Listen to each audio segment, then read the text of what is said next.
పూరా local. Welcome to పూరా local. 4వ విడత లోక్సభ ఎన్నికలకు నోటిఫికేషన్ వెలువడింది. ఈ దఫాలో తెలంగాణలోని అన్ని లోక్సభ స్థానాలకు, ఏపీలోని అన్ని అసెంబ్లీ, పార్లమెంటు స్థానాలకు ఎన్నికలు జరగనుంది. దీంతో ఈసీ అలర్ట్ అయింది. నగదు అక్రమ తరలింపునకు అడ్డుకునేందుకు అటు పోలీస్ శాఖ అప్రమత్తమైంది.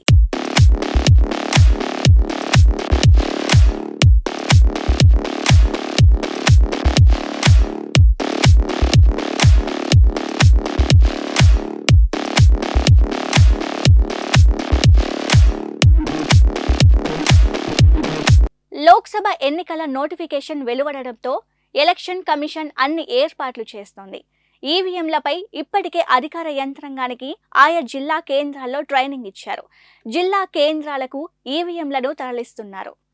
ప్రతి పార్లమెంట్ నియోజకవర్గానికి ఈసీ అడ్వైజర్లను నియమించింది.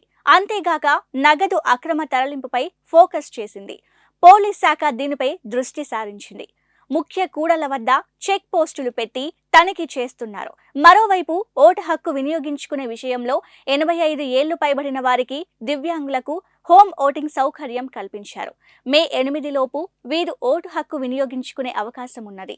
మరోవైపు ఎన్నికల నోటిఫికేషన్ విడుదల కానున్న నేపథ్యంలో ఇవాల్టి నుంచి ఓటింగ్ పూర్తయ్యే వరకు బ్యాంకు లావాదేవీలపై నిఘా పెడుతున్నారు. బ్యాంకుల నుంచి ₹1,00,000 ఆపై డ్రా చేసిన, జమ చేసిన ఆ ఖాతాలను పరిశీలించనున్నారు.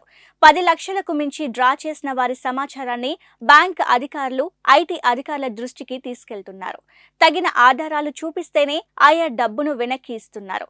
ఎన్నికల కోడ్ నియమాలు ఉల్లంఘిస్తే పోటీ చేసే అభ్యర్థి యొక్క నామినేషన్ తిరస్కరించే అవకాశాలు కూడా ఉంటాయి. తెలంగాణలో 35,668 పోలింగ్ కేంద్రాలు ఏర్పాటు చేయనున్నారు. అవసరమైన ప్రాంతాల్లో అదనంగా సహాయక పోలింగ్ కేంద్రాల ఏర్పాటుకు సైతం ఎన్నికల సంఘం సమాయత్తమవుతోంది. ఎన్నికలను పకడ్బందీగా నిర్వహించేందుకు తెలంగాణ ముఖ్య ఎన్నికల అధికారి వికాస్ రాజ్ బృందం అన్ని ఏర్పాట్లు చేసింది. డబ్బు ప్రభావాన్ని నియంత్రించేందుకు విస్తృత నిఘా పెట్టింది. ఇప్పటి వరకు సుమారు 130 కోట్లు విలువ చేసే నగదు, మద్యం, వివిధ రకాల వస్తువులను స్వాధీనం చేసుకుంది. ఎన్నికల పర్యవేక్షణకు వివిధ రాష్ట్రాలకు చెందిన 49 మంది సీనియర్ అధికారులను పరిశీలకులుగా ఈసీ నియమించింది. తెలుగు రాష్ట్రాల్లోని అన్ని పార్లమెంట్ సెగ్మెంట్లలో ఆయా జిల్లాల కలెక్టర్లు అధికార యంత్రాంగాన్ని అప్రమత్తం చేస్తున్నారు. ఎప్పటికప్పుడు అలర్ట్గా ఉండాలని సూచిస్తున్నారు. ఏ అభ్యర్థి అయినా ఓటర్లను ప్రభావితం చేసే చర్యలకు పాల్పడితే ఈసీ దృష్టికి తీసుకురావాలని చెబుతున్నారు. సోషల్ మీడియా ప్లాట్ఫామ్స్ అయిన విజిల్ ద్వారా, టోల్ ఫ్రీ నెంబర్స్ ద్వారా ఫిర్యాదు చేయాలని అధికారులు సూచిస్తున్నారు. ఎన్నికల సందర్భంగా భారీగా పోలీసు బలగాలను మోహరించాలని ఎన్నికల సంఘం నిర్ణయించింది. తెలంగాణకు ఆంధ్రప్రదేశ్, ఛత్తీస్గఢ్, మహారాష్ట్ర, కర్ణాటక రాష్ట్రాలతో సరిహద్దులు ఉన్న నేపథ్యంలో నిఘాను విస్తృతం చేశారు.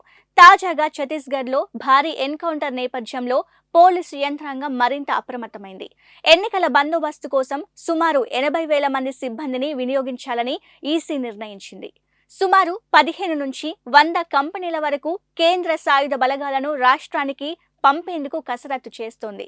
ఇటీవల అసెంబ్లీ ఎన్నికల్లో ఎలాంటి అవాంఛనీయ ఘటనలు చోటు చేసుకోలేదని, లోక్సభ ఎన్నికల్లోనూ ప్రశాంతత వాతావరణం నిర్వహించేందుకు ఏర్పాట్లు చేసినట్టు ఈసీ తెలిపింది.